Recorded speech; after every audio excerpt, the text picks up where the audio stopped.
हिंदीच्या मुद्द्यावर गुरुवारी ठाकरे बंधूंनी दोन पत्रकार परिषदा घेत दोन वेगवेगळ्या मोर्चांची घोषणा केली। त्यानंतर राजकीय चक्र फिरली आणि दोन्ही ठाकरेंचा आता एकाच दिवशी मोर्चा काढण्यावर शिक्कामोर्तब झालाय। आज सकाळी संजय राऊतांनी ठाकरे बंधूंचा एकत्र फोटो ट्विट करत एकच मोर्चाची घोषणा केली आहे। हा फोटो त्यांनी केंद्रीय गृहमंत्री अमित शहांना टॅग केला। राऊतांच्या या दाव्याला नंतर मनसेच्या संदीप देशपांडेंनीही दुजोरा दिलाय। 5 जुलैला दोन्ही ठाकरेंचा एकत्र मोर्चा असेल असं संदीप देशपांडेंनी म्हटलं। मोर्चाचा मार्ग आणि वेळ याबाबत दोन्ही पक्षाच्या नेत्यांमध्ये चर्चा सुरू झाली आहे।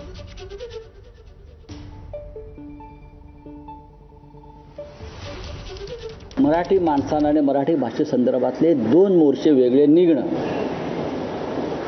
हे बरं दिसत नाही। हे एकत्र आंदोलन झालं तर त्याचा जास्त प्रभाव पडेल।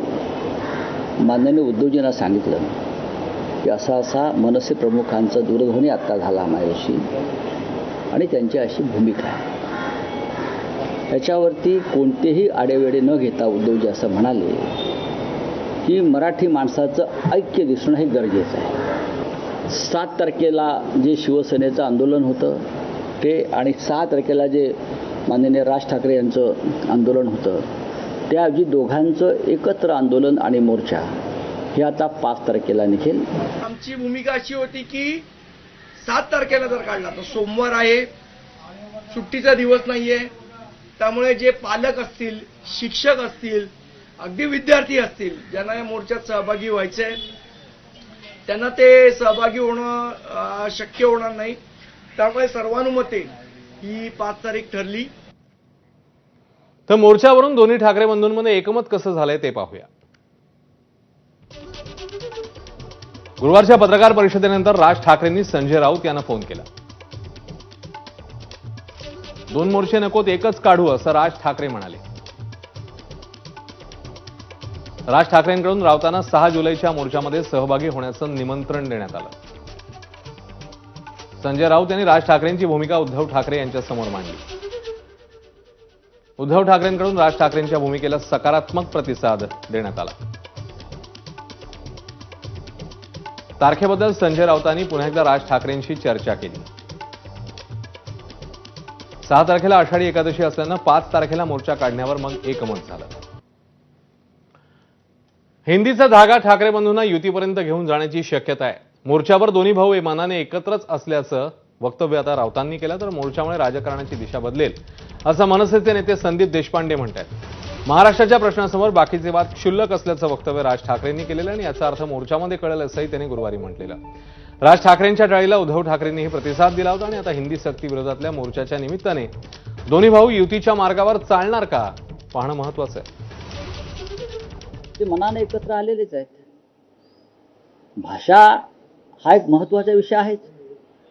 मराठी माणसाचा स्वाभिमान, अस्मिता, मुंबईवरती होणारं आक्रमण या विषयावर संयुक्त महाराष्ट्राच्या लढ्यात ज्याप्रमाणे आम्ही सगळे एकत्र आलो, मतभेद विसरून राजकीय, त्या प्रकारचा लढा उभं करण्याची गरज दोन्ही प्रमुख ठाकरेंना वाटते आहे। विचार आणि मन तसे वेगळे असायचं काही कारण नाही, ते एकच आहे आणि आपली जी अपेक्षा तसं व्हायला काही हरकत नाही असं महाराष्ट्रातील तमाम जनतेला, फक्त शिवसैनिकांना किंवा मनसैनिकांना नव्हे तर महाराष्ट्रातील तमाम जनतेला हे असं वाटतं।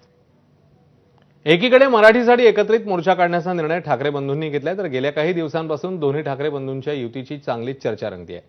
अशातच मनसे नेते संदीप देशपांडे आणि ठाकरेंच्या शिवसेनेचे आमदार वरुण सरदेसाई यांनी दादरमध्ये एकमेकांची भेट घेतली। यावेळी दोन्ही नेत्यांमध्ये मोर्चा संदर्भात चर्चा झाल्याची माहिती समोर येते आहे। संध्याकाळी एका कार्यक्रमात आदित्य ठाकरे आणि संदीप देशपांडेंचीही भेट झालेली आहे।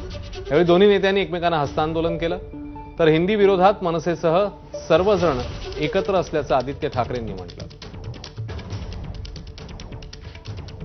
हिंदीची सक्ती नसावी आणि आपण पाहतोय जे महाराष्ट्रात तोडू फोडू आणि राजकारण करू हे जी भाजपचं धोरण आहे त्याच्या विरोधात आम्ही सगळेच एकत्र येतोय। शिवसेना, उद्धव बाळासाहेब ठाकरे पक्ष असेल, मनसे असेल, आम्ही सगळे एकत्र येऊन रस्त्यावर लढू। महाविकास आघाडीतले असतील किंबहुना भाजपमध्ये देखील जर मराठी प्रेमी कोणी असेल आणि जर लाज उरली असेल तर त्यांनी यावं।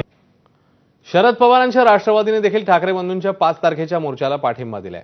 प्रदेशाध्यक्ष जयंत पाटील यांनी कार्यकर्त्यांना मोठ्या संख्येने मोर्चात सहभागी व्हावं असं आवाहन केलं।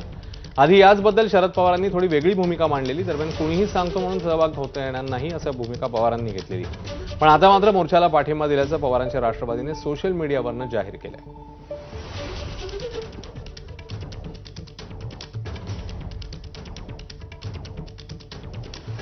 दरम्यान सचिन तेंडुलकरने मराठी मुद्द्यावर बोलण्याचा हट्ट का, असा सवाल शरद पवारांनी उपस्थित केला.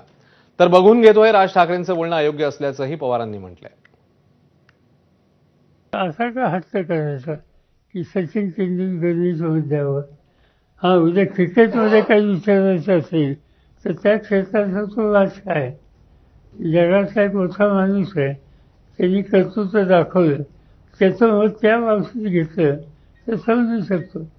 पण नाही त्या गोष्टी म्हणजे त्याच्या दृष्टीनं आपल्या दृष्टीनं महत्त्वाच्या पण त्याचा संबंध नाही अशांची मतं घेणं आणि त्याच्यात त्यांना कोण कोण येत नाही हे मी बघतो.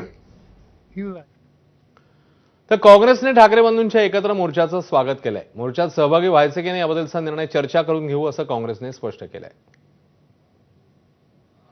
मराठी भाषेवर बुलडोजर जे भारतीय जनता पक्ष चालवते त्यांच्या अजेंड्याला आमचा तीव्र विरोध आहे. तुम्ही त्या मंचावरती असणार आहात. या संदर्भामध्ये सर्वांशी एक चर्चा करून आम्ही आमची जरूर भूमिका हे ठरवू. पक्षामध्ये त्या संदर्भामध्ये चर्चा करण्याच्या अनुषंगानं जी आवश्यकता आहे ती आवश्यकता चर्चा आम्ही सर्वांशी करू. मोर्चामध्ये सहभागी होणार आहे की ते आमचे नेते प्रदेश अध्यक्ष वगैरे ठरवतील. मोर्चामुळे ते एकत्र येतं असं नाही आहे. ही चर्चा बऱ्याच दिवसापासून चालू आहे की निवडणूक डोळ्यासमोर ठेवून, मुंबईची निवडणूक डोळ्यासमोर ठेवून आपण एकत्र आलो तर आपली काही दोघांची काही संख्या वाढेल वगैरे असं काय. मराठीच्या अस्मितेसाठी, मराठी वाचवण्यासाठी, हिंदीच्या सक्तीला विरोध करण्यासाठी जर हे दोन्ही बंधू एकत्र येत आहेत तर याचा निश्चितपणे आम्हाला आनंद आहे.